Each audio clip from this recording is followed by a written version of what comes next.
These dinners came from lean years and leaner cupboards. Food stamps, garden scraps, and whatever was left in the icebox. Still, they filled the house with warmth, smelled like home, and brought people together when times were hard. They may be forgotten now, but they were once everything. Egg drop soup with leftover vegetables. It wasn't a feast. It wasn't even much of a meal. But when the cupboard was down to scraps, egg drop soup kept you going. You boiled a pot of thin broth, chicken if you had a leftover carcass, water with a bouillon cube if you didn't. Leftover vegetables got chopped rough and thrown in. Wilted celery, a stray carrot, a handful of peas. Nothing went to waste. When the broth was boiling hard, you cracked an egg into a bowl, whisked it with a fork, and poured it slowly into the pot in a thin stream, stirring gently to create wisps of soft cooked egg floating like torn ribbons in the soup. A little salt, a crack of pepper, maybe a splash of soy sauce if there was some forgotten bottle in the back of the pantry. It wasn't fancy, but it was hot. It was nourishing enough to put something warm in your belly when there wasn't much else coming. Egg drop soup wasn't about flavor fireworks. It was about stretching one egg, 1 cup of broth, and a handful of scraps into something that tasted just enough like hope. Ham hocks and cabbage. You could smell it long before you saw the pot, a smoky, meaty scent that drifted down the block, slipping through windows and pulling you home. Ham hocks and cabbage didn't come from recipe books. They came from knowing how to turn cheap cuts into pure gold. Ham hocks, dirt cheap and loaded with flavor, were thrown into a pot with water and left to simmer low and slow. Cabbage came next, chopped into thick wedges and added just as the meat started to fall apart.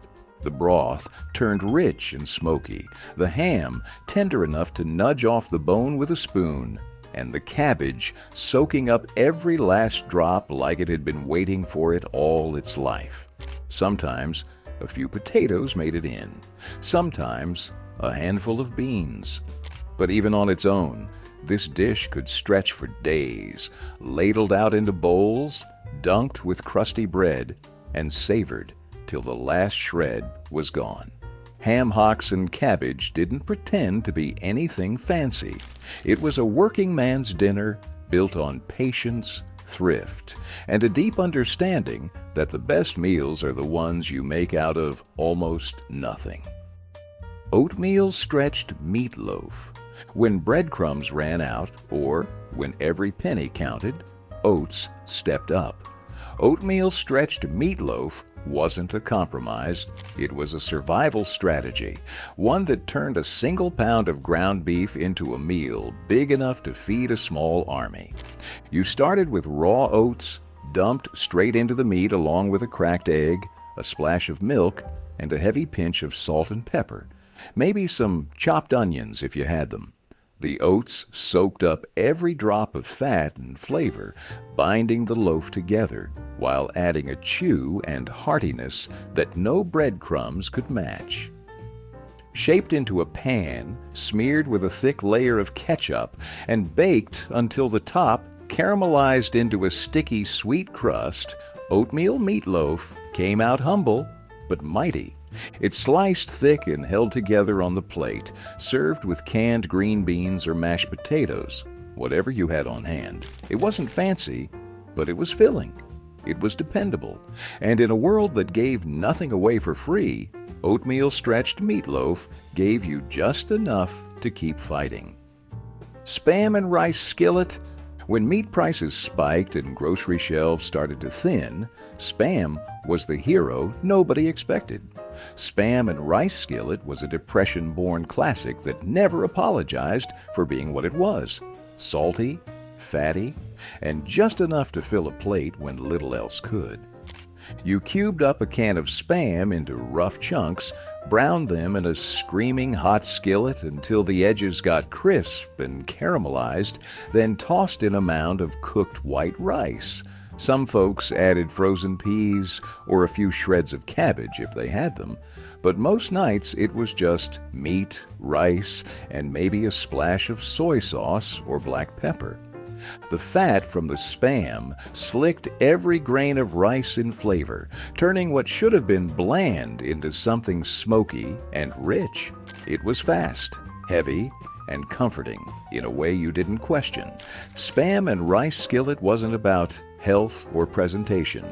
It was about survival, about making a single can stretch across dinner and tomorrow's lunch. It wasn't supposed to be pretty. It was supposed to keep you standing, and it did. Hungarian chicken paprikash.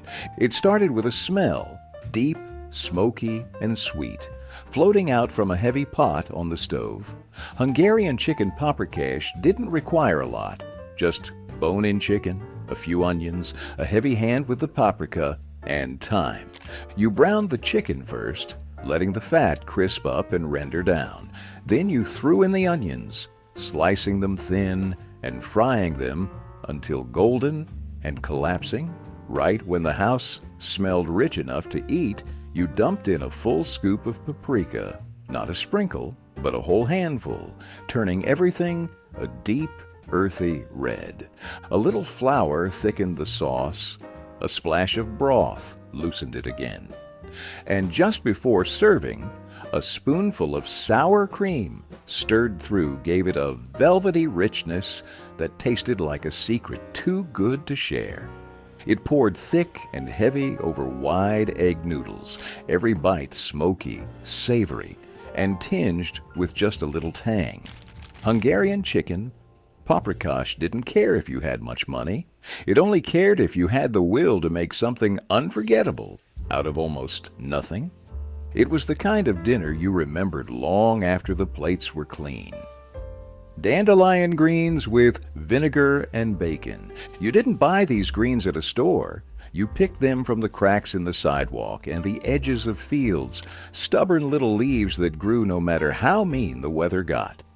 Dandelion greens were wild, bitter, and free, and they turned into dinner with just a little bacon and a hot skillet. First, you fried up a few scraps of bacon, fatty ends and pieces, not pretty strips, until the grease ran thick. Then, the cleaned dandelion greens went in, wilting fast, the bitterness taming just enough in the smoky, salty fat. A splash of vinegar right at the end woke the whole dish up, cutting through the grease and bringing every mouthful to life. It was sharp, savory, and honest. The kind of plate that snapped your senses awake and reminded you what survival really tasted like. Dandelion greens with vinegar and bacon wasn't about getting by. It was about fighting back, about taking what the world threw away and making it better than it had any right to be. Pickled pig's feet with boiled potatoes. You either loved them or you didn't, but pickled pig's feet were a rite of passage in kitchens that couldn't afford to waste a thing. It started with a clear glass jar packed tight with pig's feet soaked in vinegar, garlic, and a handful of rough spices. They sat there for days, sometimes weeks, until the meat turned soft, tangy, and gelatinous. Once pulled out, the feet weren't dressed up. They were slapped onto a plate beside a scoop of plain boiled potatoes, steaming and humble. You didn't eat pickled pig's feet because you wanted fine dining. You ate them because they filled you up, gave you collagen and protein when money couldn't. The vinegar cut through the richness, and the potatoes smoothed it out, balancing salty, sour, and starchy into something weirdly comforting. No one pretended this was elegant food. It was daring, gritty, unapologetically real. It didn't just feed you, it dared you to be tougher than your circumstances. In homes where pride meant nothing if your stomach was empty, pickled pig's feet were a badge of honor. Macaroni and tomatoes with bacon grease. It was quick, dirty, and tasted like home. Macaroni and tomatoes with bacon grease was the kind of meal you made when payday was still too far away and the fridge was starting to echo. You boiled elbow macaroni just until tender, drained it, and then threw it straight into a hot skillet slicked with leftover bacon grease, if you had any. No bacon? No problem. The grease alone carried the smoky, savory flavor like a secret ingredient passed down in whispers.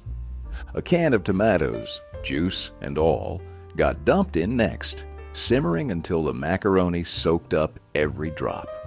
A little salt, a lot of black pepper, maybe a pinch of sugar to cut the acid if you were feeling generous. There were no sides, no fancy toppings, no garnish, just a deep bowl of smoky, tangy pasta that filled you up and didn't ask for much in return. It wasn't glamorous, it wasn't even particularly pretty, but it was fast, it was cheap, and it made sure there was something hot on the table at the end of a long, empty day. And sometimes that was more than enough. Rice and tomato gravy. When the cupboards were almost bare but you still needed something hot and filling, rice and tomato gravy was the answer. It started simple: white rice boiled soft and piled high in big battered bowls. The gravy came next. Cheap canned tomatoes, juice and all, simmered with a little water, a spoonful of bacon grease if you had it, and a heavy hand of salt and pepper. Sometimes there was a pinch of sugar to take the edge off the acid. Sometimes just a prayer.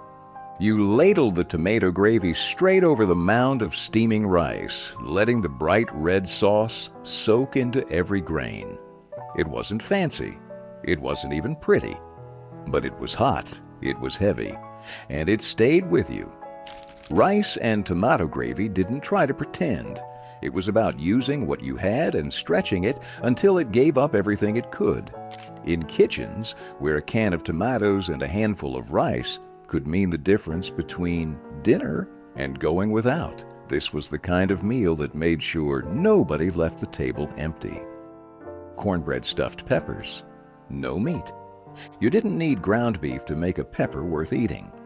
When meat was too expensive or too scarce, cornbread did the heavy lifting.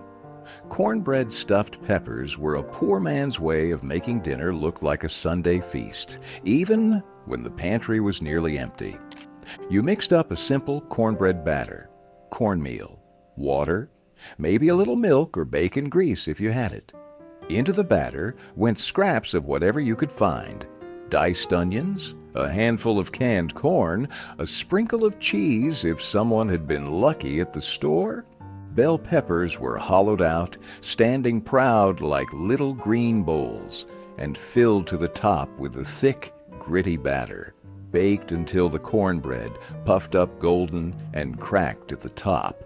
The peppers softened into tender shells you could cut with a fork. There wasn't any meat, and nobody expected there to be. It was about making something that looked and smelled like abundance, even when the cupboards told a different story. Cornbread stuffed peppers didn't apologize for what they were. They just showed up hot, full, and ready to fill another hungry belly. Blood gravy over biscuits. It sounds brutal, and it was.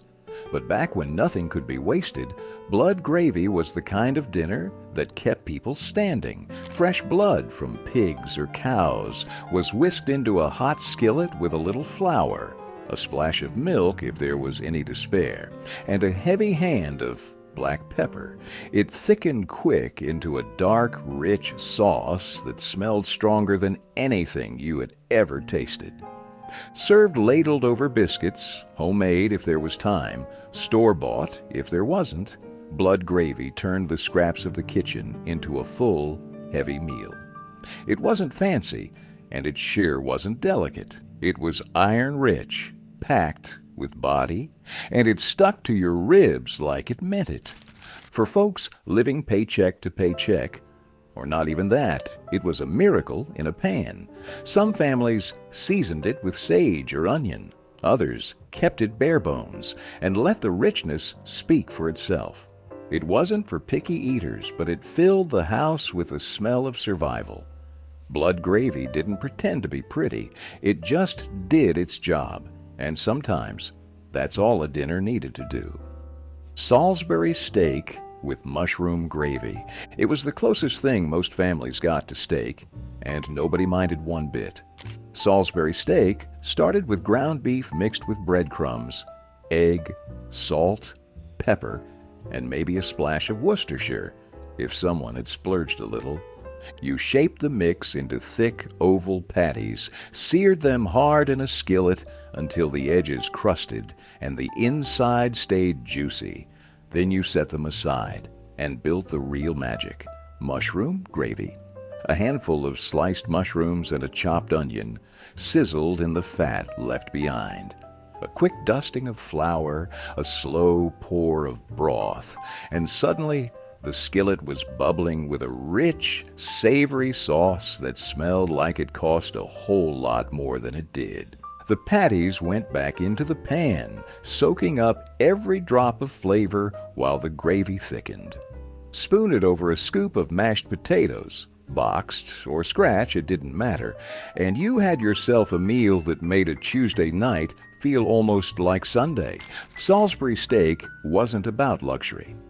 It was about tricking the world into thinking you had a little more than you did, and pulling it off so well nobody questioned it.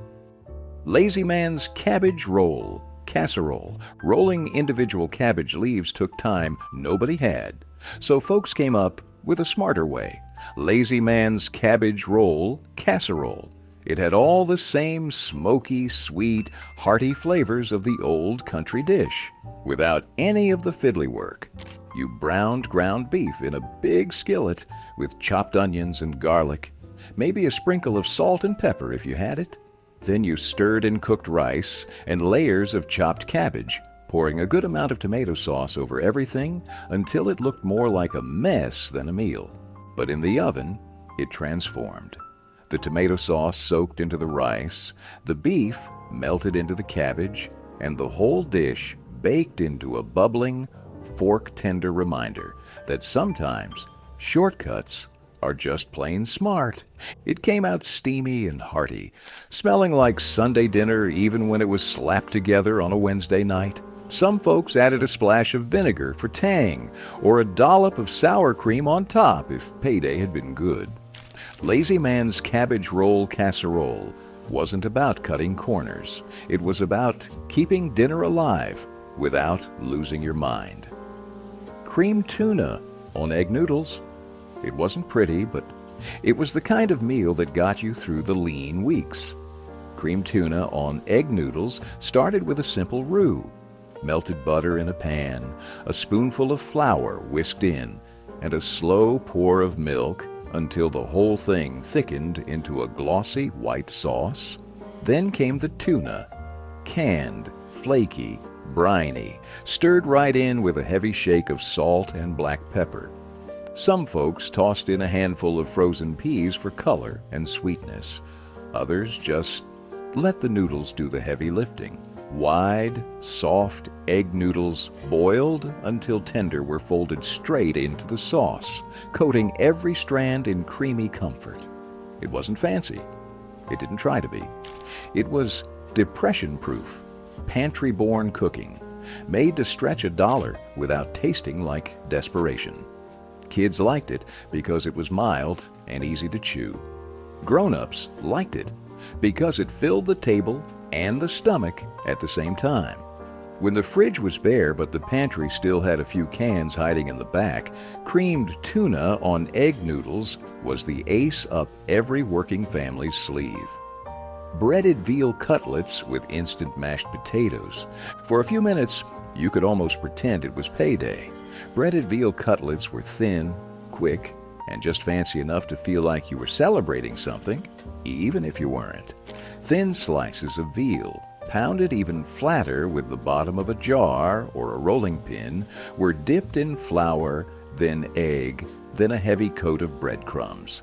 They hit the skillet and sizzled immediately, the breading locking in the tiny bit of moisture the cutlet had left.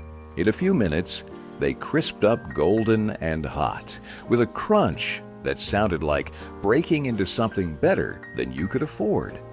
Beside them, a scoop of instant mashed potatoes, stirred together with butter and hot water until they faked their way onto the plate like the real thing. A ladle of brown gravy if you had it, just a pat of butter if you didn't.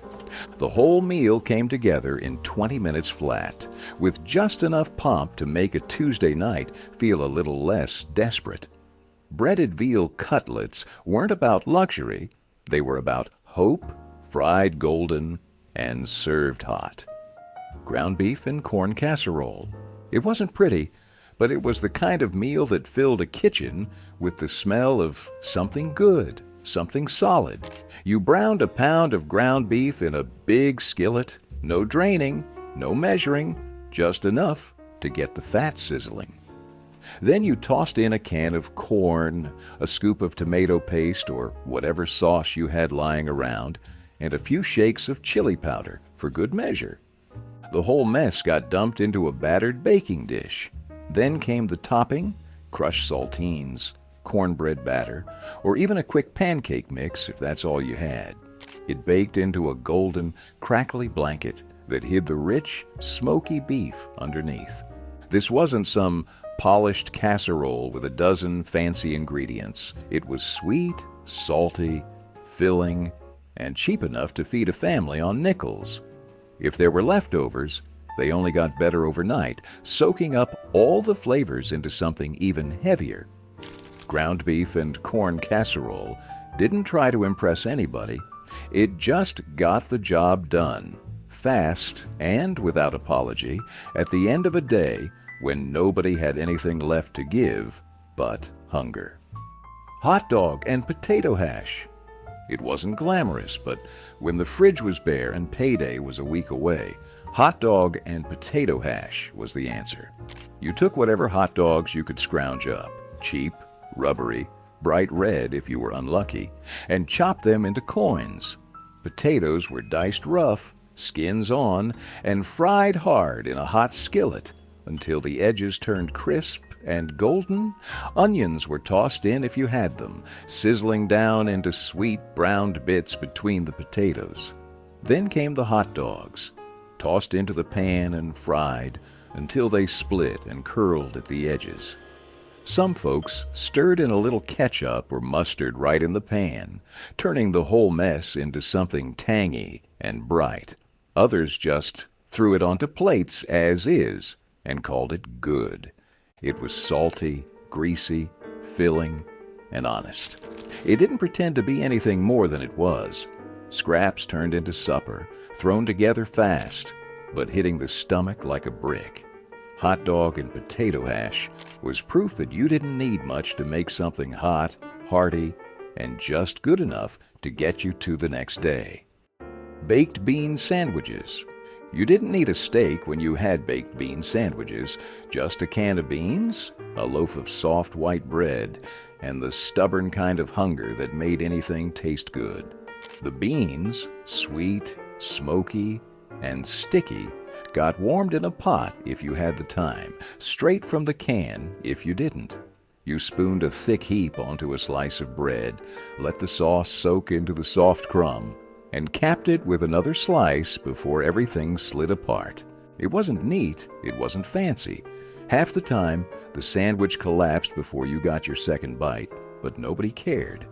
Hands and faces got messy. Plates caught drips and spills. The kitchen smelled like molasses and brown sugar, and if you closed your eyes, you could almost pretend you were eating something decadent.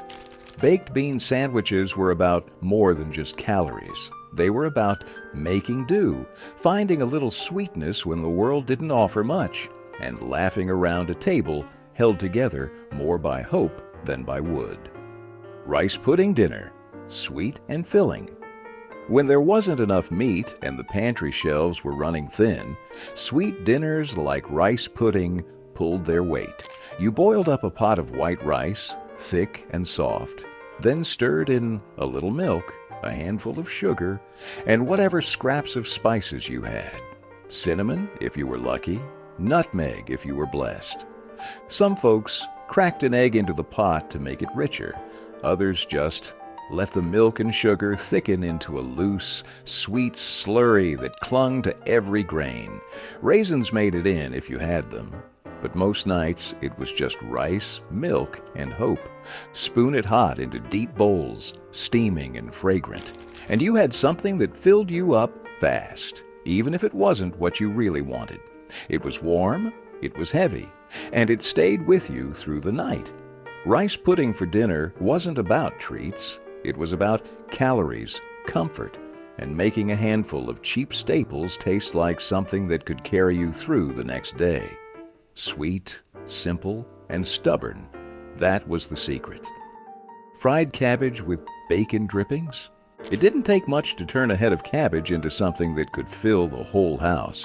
You started with a heavy iron skillet, slicked with bacon drippings, saved from better mornings.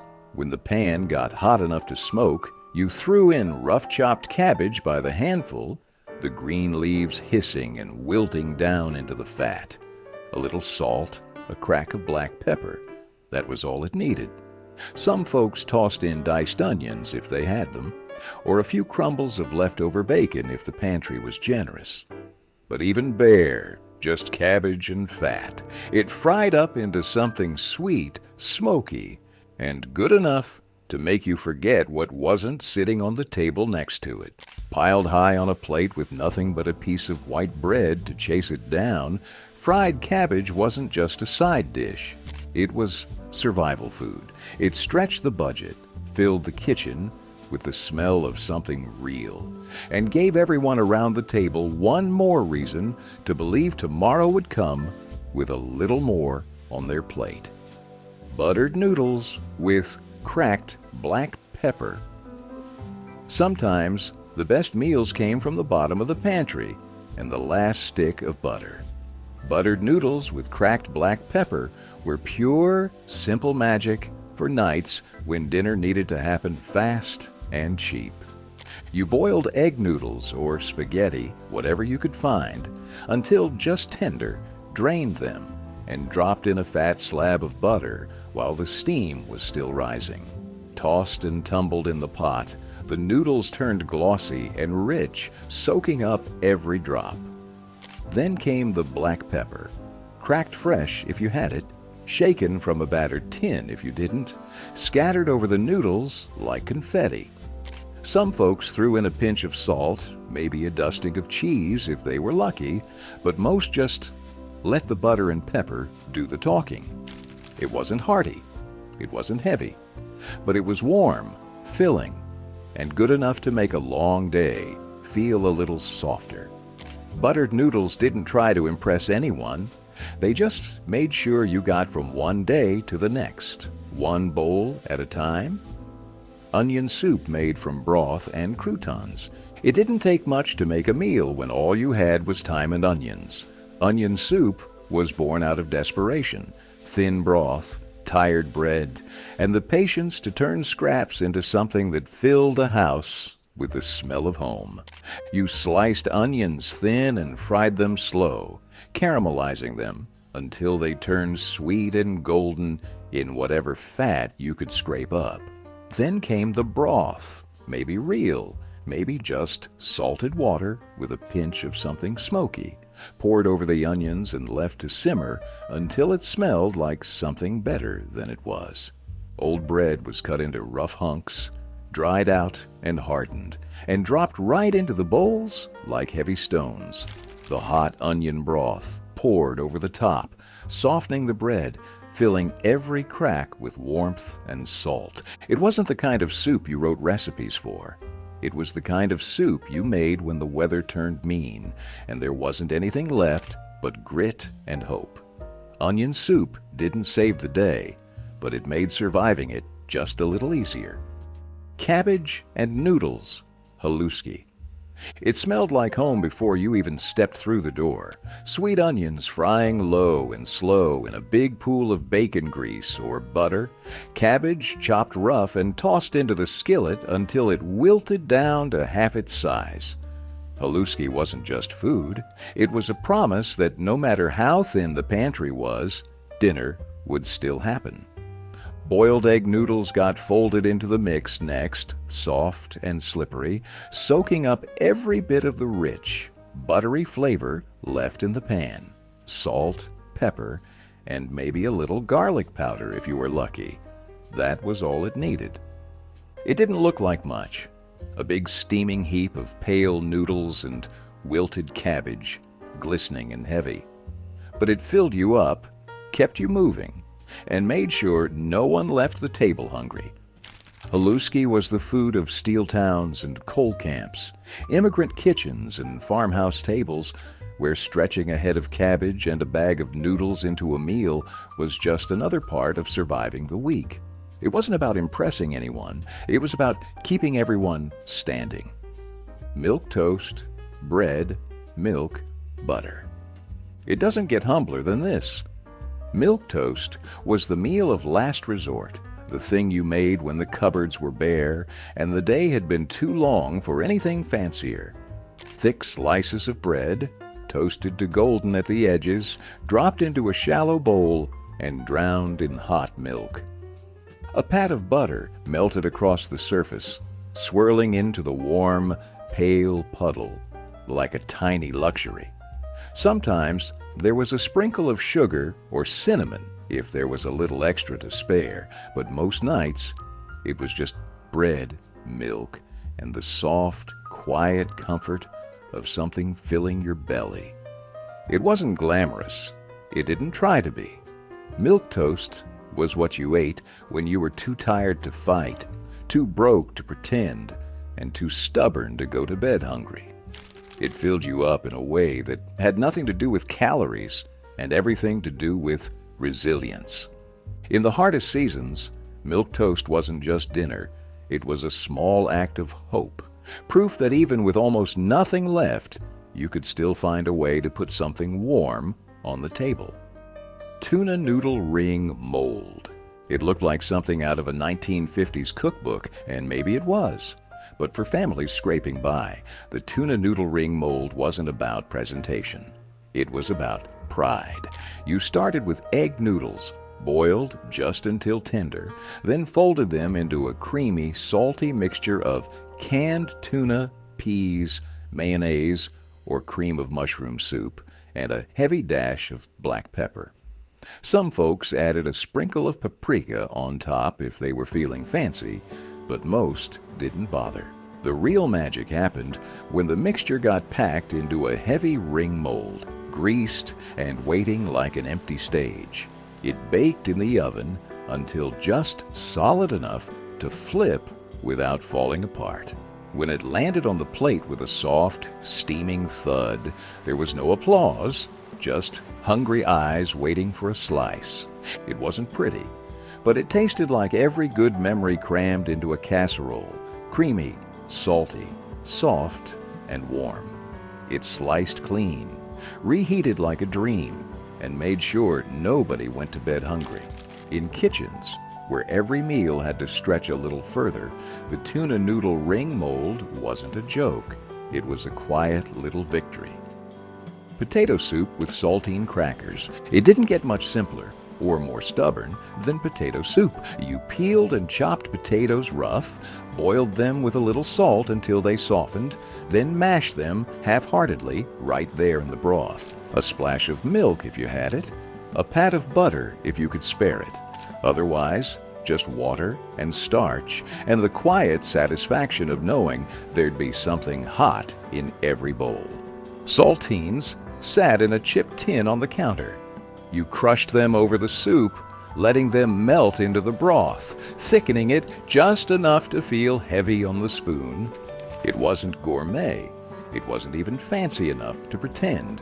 But it filled your belly, warmed your hands, and reminded you that even when the cupboards were thin, dinner still showed up if you worked for it. Hamburger gravy over mashed potatoes. It wasn't pretty, and it wasn't supposed to be.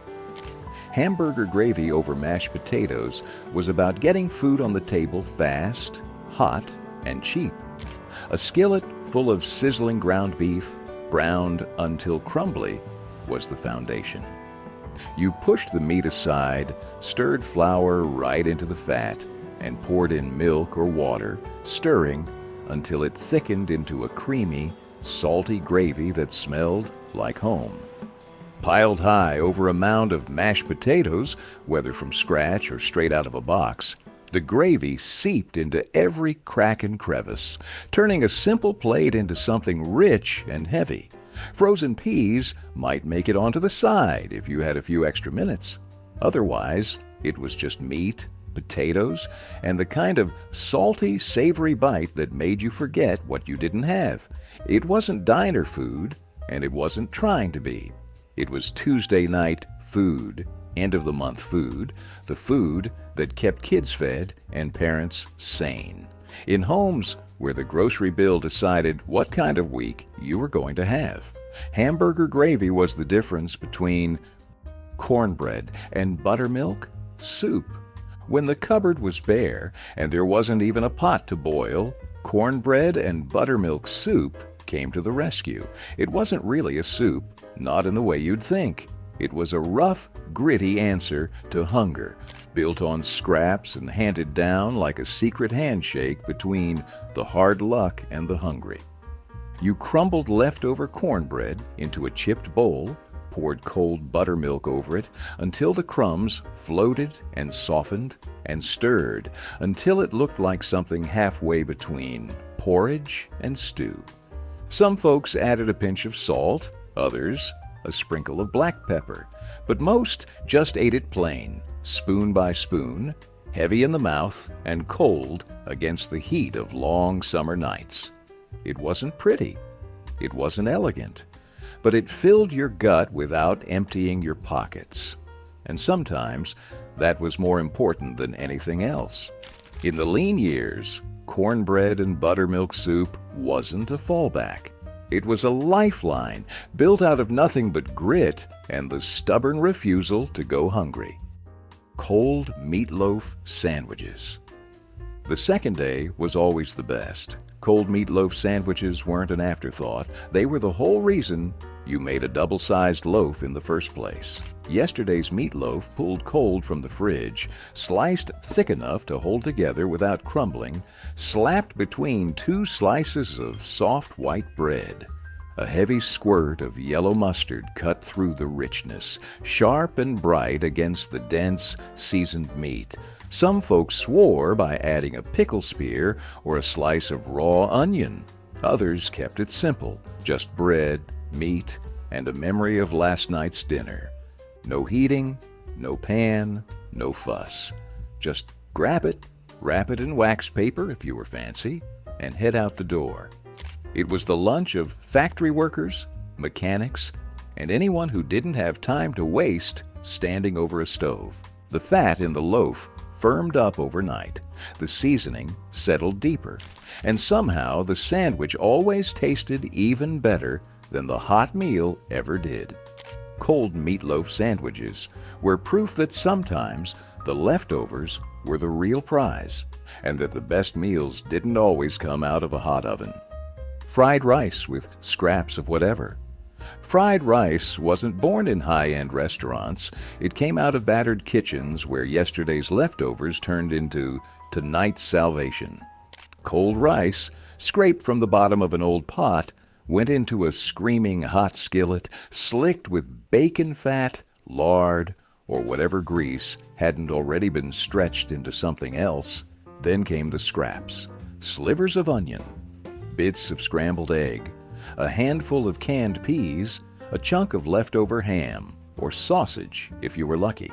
No rules, no recipe, just whatever you could scavenge thrown into the pan and stirred hard and fast. A splash of soy sauce or a pinch of salt was enough to pull it all together, every grain coated in fat and flavor. Sometimes it came out crisp at the edges. Sometimes it was soft and steaming. Either way, it filled the plate, filled the house with the smell of something real, and filled the belly until tomorrow. Fried rice wasn't a plan. It was a rebellion against waste, proof that a little heat and a little hunger could turn scraps into something worth sitting down for. Bread and lard with salt. When times got mean, you learned to be meaner. Bread and lard wasn't a delicacy. It was necessity, straight from the hard days when hunger didn't wait for pride. You took a thick slice of stale bread, slathered it with cold lard, sometimes pure white, sometimes flecked with the golden bits of fat, and sprinkled a few grains of salt across the top like a dare. No cooking, no fuss, just bare, brutal eating. Bite by bite, the heavy fat melting into the bread, the salt kicking your tongue awake just long enough to remind you that you were still here, still standing. Some folks softened the lard with a little hot broth. Others toasted the bread if they had the firewood to spare. But most didn't bother. It wasn't about flavor. It wasn't even about satisfaction. It was about putting something, anything, into your stomach so you could face another day. Bread and lard wasn't a choice. It was a testament to survival. A stubborn meal from people too tough to quit when the world gave them nothing but crumbs. Pinto beans and cornbread. You didn't need a recipe to make it. You just needed a pot, a bag of dry pinto beans, and the patience to let them cook slow and steady. Pinto beans weren't fancy, but they had something better: body, flavor, and the kind of stick-to-your-bones heartiness that kept you standing through long days. The beans simmered for hours, with nothing more than a hunk of salt pork or a ham bone, if you were lucky. If not, just salt and water and the slow magic of heat. Toward the end, some folks threw in a chopped onion or a sprinkle of black pepper, but the beans didn't need much dressing up. The real partner came out of the oven: hot cornbread, crumbly and golden, sometimes sweet, sometimes plain, depending on what your mama taught you. You tore off a chunk, piled beans high on top, and ate until the plate was clean. Pinto beans and cornbread wasn't just dinner. It was tradition, grit, and survival, all rolled into one bowl. It didn't make a fuss. It just made sure you were ready for tomorrow. Bubble and squeak, fried leftover potatoes and vegetables. Nothing about it sounded elegant, and that was exactly the point. Bubble and squeak was the kind of dinner built from what nobody else wanted: leftover potatoes, limp cabbage, forgotten carrots, tossed together in a hot skillet with a little fat, bacon grease if you were lucky, lard if you weren't. They fried until the edges crisped and the middle stayed soft. The name came from the sound it made as it cooked, the bubbling of the fat, the squeak of cabbage pressing against the pan. You didn't need measurements or a recipe. You just needed scraps and a good ear. Some folks added a handful of chopped onions or a slice of leftover meat, but most nights it was just starch and stubbornness fried into something hot and heavy. It wasn't glamorous, and it wasn't meant to be. It was food that made the most of nothing. Food that filled the house with the smell of frying potatoes and gave tired families something to sit down to. At a time when leftovers weren't just common, they were expected, Bubble and Squeak made sure no bite was wasted and no stomach went empty. Canned tamale pie with cornbread crust. It didn't come from a fancy recipe card. It came straight from the pantry, thrown together from whatever cans hadn't been opened yet. Canned tamale pie was the kind of working man's dinner that smelled like it took all day to make, but came together in under an hour. You browned a pound of ground beef, stirred in a can of corn, a can of tomatoes or tomato sauce, and maybe a can of beans if you had one. A heavy shake of chili powder or cumin turned it from scraps into something that smelled like Sunday supper. The real magic was the cornbread. Mixed from a box and poured right on top, it baked into a golden, fluffy blanket, while the beefy filling bubbled up around the edges. When it came out of the oven, you didn't wait long, just grabbed a big spoon, and dug straight in. Every bite was rich, smoky, and sweet from the corn, packed with enough meat and starch to keep you full till tomorrow. It wasn't about presentation. It was about filling plates without emptying wallets. Canned tamale pie proved you didn't need much to eat like a king, just a can opener and a little imagination. Mashed potato pancakes. It started with the leftovers, the lumpy, cold mashed potatoes nobody wanted to reheat. You mixed in a little flour, maybe an egg if you could spare one, and shaped the stiff, sticky dough into rough patties with flour-caked hands. Into a hot, greased skillet they went, sizzling and sputtering as the outsides crisped to a deep golden brown, while the insides stayed soft, almost creamy. You didn't need anything else. Maybe a little salt and pepper on top, maybe a scrap of sour cream if there was a lonely tub in the icebox.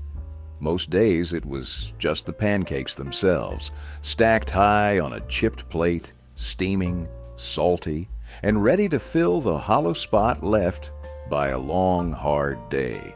Mashed potato pancakes were proof that a second-hand meal could still taste better than anything new. They were born from necessity, from stubbornness, from the refusal to waste even a spoonful of yesterday's dinner. And sometimes they tasted better than anything that had come fresh off the stove. Braised rabbit with root vegetables. Before meat came in neat plastic packages, families made do with what they could catch, and rabbit was the prize of many backyard hunts. Braised rabbit with root vegetables wasn't some special occasion meal. It was regular folks turning the day's luck into something that could feed everybody. You started by searing the rabbit pieces hard in a heavy skillet, locking in what little fat the lean meat carried. Then you added a handful of garden vegetables, carrots, turnips, onions if you had them, chopped rough and thrown in like it didn't matter. Everything got bathed in broth or just plain water, covered and left to simmer low and steady until the rabbit turned tender and the vegetables surrendered their sweetness to the pot. The result wasn't flashy. It wasn't meant to be. It was earthy, hearty, and deeply honest. Food that tasted like survival and smelled like home. Braised rabbit with root vegetables wasn't about richness.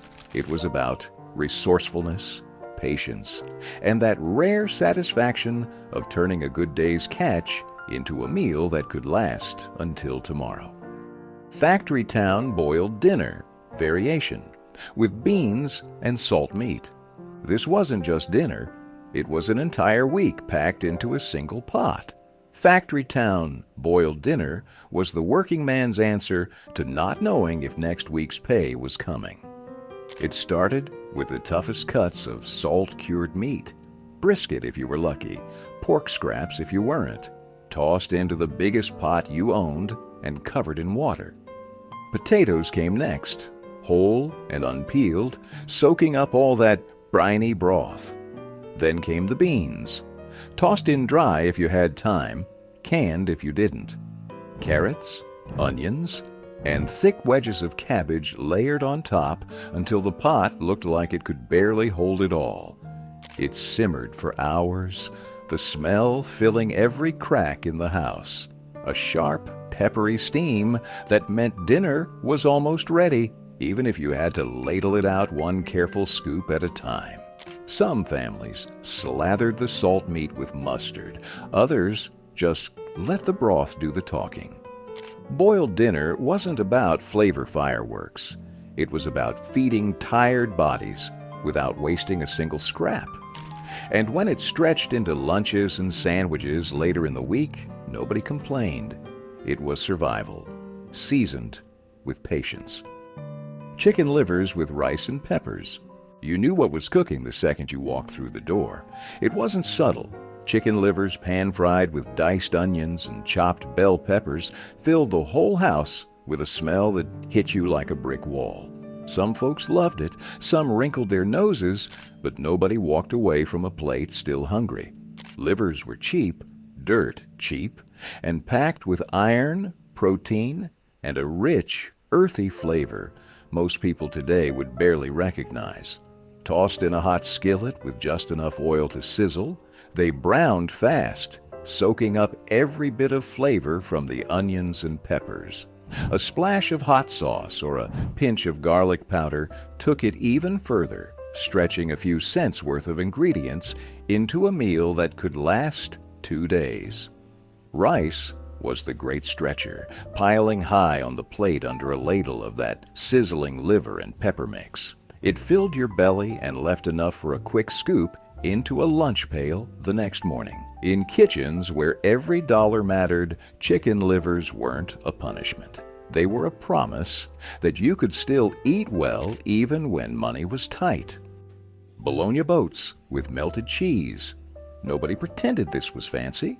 Bologna boats were what you made when the fridge was almost empty. The paycheck was late, and you still had hungry mouths to feed. Thick slices of bologna, laid out on a battered baking sheet, curled up at the edges as the oven heat hit them, forming little bowls just begging to be filled. Into the middle went shredded cheese, whatever was on hand, cheddar, mozzarella, or even broken slices of American cheese. Some folks added a pinch of crushed saltines on top for a little crunch. Others left it simple and greasy.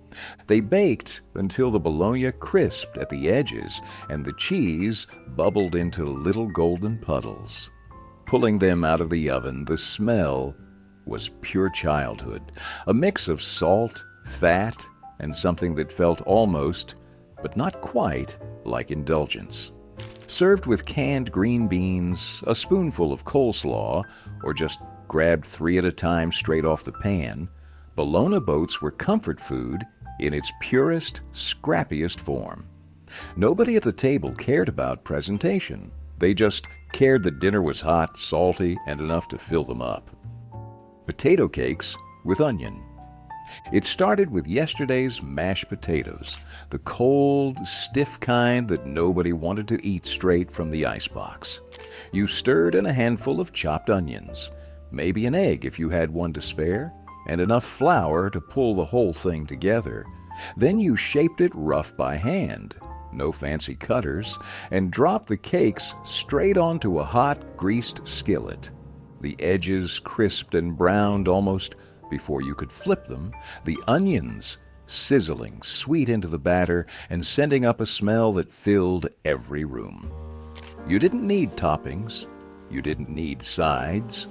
Just a fork, or your hands if nobody was looking, and a big plate of hot golden potato cakes. Some folks dusted them with a little salt. Some drizzled them with whatever scrap of gravy might be left over from the night before. Most just ate them straight off the pan, burning their fingers because waiting was worse than the burn. Potato cakes with onion weren't about impressing anybody. They were about not wasting a thing and finding a little crisp, golden joy in the middle of a tough week. Pork neck bones and rice gravy. It wasn't the prettiest cut, but it had heart. And for working families, that was all that mattered. Pork neck bones were cheap, plentiful, and packed with flavor if you knew how to treat them right. First came the browning, tossing the bony pieces into hot oil until the kitchen filled with the smell of fat and meat turning golden. Then you threw in chopped onions, scraping up every dark, sticky bit from the bottom of the pan before drowning it all in water or broth and letting it simmer slow and low. Over hours, the meat softened and loosened from the bones, and the liquid thickened into a rich, silky gravy that clung to everything it touched. Poured over a mountain of hot, fluffy rice, that pork neck bone gravy wasn't just dinner, it was a celebration. Some added a side of canned greens, others just a slice of white bread to sop up the extra sauce. Pork neck bones and rice taught you that flavor isn't about price. It's about patience, about pulling every last bit of good out of what you have, and about never letting a scrap go to waste. Rice and red beans. It was slow food by necessity, not design. Red beans and rice started in the morning, with a pot of dry beans soaking up water and hope while the world spun outside the window. Later, you boiled them low and steady, maybe with a scrap of ham bone or a spoonful of bacon grease, until the beans turned creamy and the pot turned heavy with the smell of something rich and right. Meanwhile, a pot of plain white rice sat waiting on the back burner, ready to catch every scoop of the thick, smoky stew. Salt, pepper, and whatever seasoning you could scrap together filled the gaps. Sometimes a little hot sauce for those who needed more fire. Rice and red beans didn't need sides. They didn't need decoration. They just needed a bowl and a spoon and someone who understood that filling your stomach mattered more than fancy presentation. In homes where Sunday stretched into Monday, and there wasn't always enough to go around, red beans and rice made sure there was still something hot and ready on the stove. Boiled dinner, corned beef, cabbage, and potatoes. It didn't look like much, but boiled dinner was the backbone of factory towns and farmhouse kitchens alike. You started with a slab of corned beef, salty, brined, and tough as shoe leather until you showed it patience. Tossed into a big pot of water, it simmered for hours, softening slow while the house filled with a rich, peppery steam. Whole potatoes came next, skins on and scrubbed clean, dropped into the broth like stones. Carrots, thick cut, and cabbage stacked in big leafy layers joined after, soaking up the meaty, salty flavor until every bite tasted like it belonged to a different century. It wasn't delicate, it wasn't fast, but it fed everybody from the youngest kid to the oldest granddad, stretching across meals and into sandwiches and hash the next morning. Some slathered their corned beef in mustard, others just loaded their plates high and ate until they couldn't move. Boiled dinner wasn't about looking good. It was about surviving another cold night with something warm in your belly and enough left over to hope tomorrow might feel a little easier. Oxtail stew with barley and carrots. It wasn't the kind of meat you bragged about, but in homes that knew how to make something out of nothing, oxtail was king. You started by browning the tough, bony pieces in a heavy pot until the kitchen filled with a deep, savory smell that meant dinner was happening. Onions, garlic, and rough-chopped carrots went in next, picking up all the brown bits left behind. A scoop of barley followed, heavy and reliable, and then enough broth to cover the whole mess. Then you waited.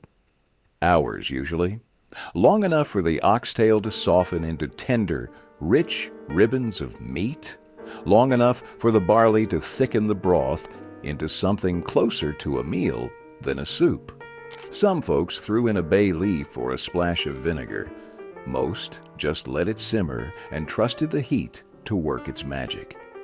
It wasn't fancy, it wasn't fast, but when you ladled that stew into a chipped bowl and tore off a hunk of bread to chase it down, it was everything.